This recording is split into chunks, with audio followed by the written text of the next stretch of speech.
nyumirwa ate nze n'abayimbi abantu bangamba oba Joe kuwambuziza ti abayimbi boleeta bwe bagenda okiko kibala otya ne kugamba sina bwe nkibala nze singa agenza aba musanyufu gwe ngenda bateekawa osobola okumbalira abayimbi bendeesa omwendo gwa nga famire ye dependinga ku lutaya kuba nti mulamu banji nandibadde nabo mu bandi bandiyimbye paka budde kukya naye ayimba akola ki agende era mu ekyo njagala kurecognizinga y'abayimbi bange babiri wa Bettina Namukasa ne Giovanni Luzinda muje Bettina jangu ne Jova je ya bano abantu bange bano mbenyumiza mu kubanze na betandikira nga ensi tebalabangako ano nakakubira simu nga ndi Dubai twali nono kiro ne mugamba teka kesimu ye recording ne muga kiro saa zalinga meka wano nga kiro ne muyimbira oluyimba emikisa gy'abakazi ne recording ku simu ne mugamba genda mu studio sanga mu lutandise yali nze naluya ndi Dubai ndi recording ne ndimuweleza ku simu nagenda okujjanga Bettina alina hit Jova ono bantu bamulaba bangamba lwaki tomukyawa katwewungu tosobola kukyawa mwana gwe wazaala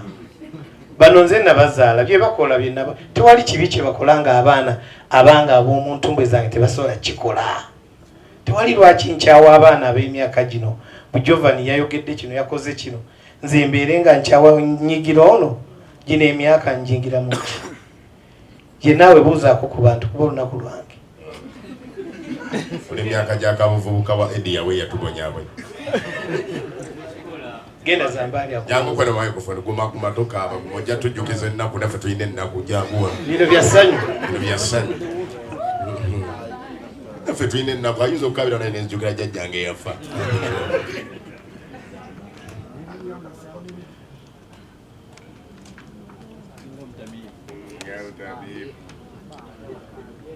banange mwebala okujja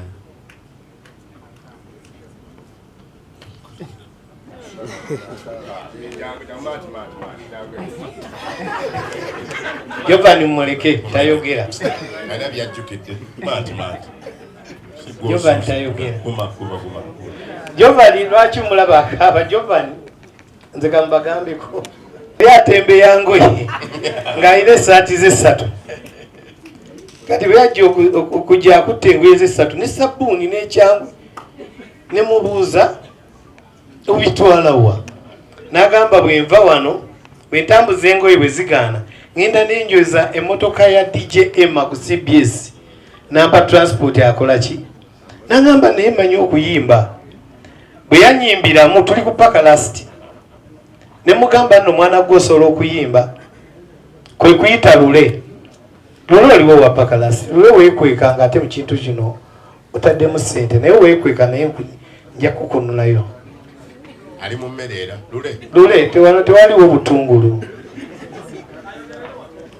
adduse lule kwe nepita lule ne mugamba lule ne mukwasa Giovanni ne mugamba mutwale ku nju zange omweka enju ng'erina ekisenge n'eddiiro erimu ekinaabiro asooka awummule ng'ali wano Kampala kuba ankaabiridde ebizibu nga biki bingi ne mugamba funayo naye munno akugumya tugenda kutandisa okuyigiriza okuyimba naye ng'olina woosula n'ekyokulya ne ngamba lula oyo nti oyo ajja alye ng'ekyemisana n'ekyeggulo naye banne nze nja kusasula Giovanni n'atandika okuba naddawo ne ngamba lule engoye za Giovanni zino zatunda zookye huye yazookya omukungu wa paka last oyo nayo kyesaati za Giovanni 3 kati Giovanni awulira atya tayagala bijjukira naye Mukama yakusitula ekitiibwa tukimuddize ya beti buuzaako ku bantu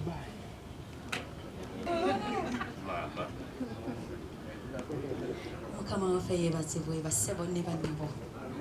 bannange nga nsanyuse ku lwa dadi wange bassebo ne bannyabo bannamawulire mwenna mwebale ku baabo mwebale nnyo amazima dadi sisobola kwogera abuuze ku sisobola nsumba bugembe tweyanziza webale esala gy'otuweereza dadi ediyawe dadi Misaki maama atuleze mami Irene Beti zayo muzindalo tokawa dadi Geoffrey Taya tebani abali wano leero ku lunaku lwo singa simmwe ne mami ensita yanu tutegedde tiba kya Mukama naye weebale okutukwatako mu industry kyonna kye tuli dadi Geoffrey Taya ne mami Irene singa sibbo era bassebo ne bannyabo ku lw'omulimu dadi Geoffrey Taya gwakoze ne mami Irene mbasaba na buwombeefu kubanga siina bye nsobola kwogera mbasaba na buwombeefu bassebo ne bannyabo mujje nga 14 muwagire dadi wange mumulage nti byatukozeemu bikulu kubanga ennyimba zonna ze tuyimbye mwanyiga dadi mazima emikisa gy'abakazi kantuuka ku stage abakyala ne bagwa nga banfuuwa ssente zinava mutuwanga n'ekiveera ekinene ekiti ekya ssente dadi mwebala omutima ogwo muli bazadde temusangika Mukama banjagalire abankuumire abampangaalize yesaala gye nsaba buli lukedde kakati bwe tuddayo kati tugenda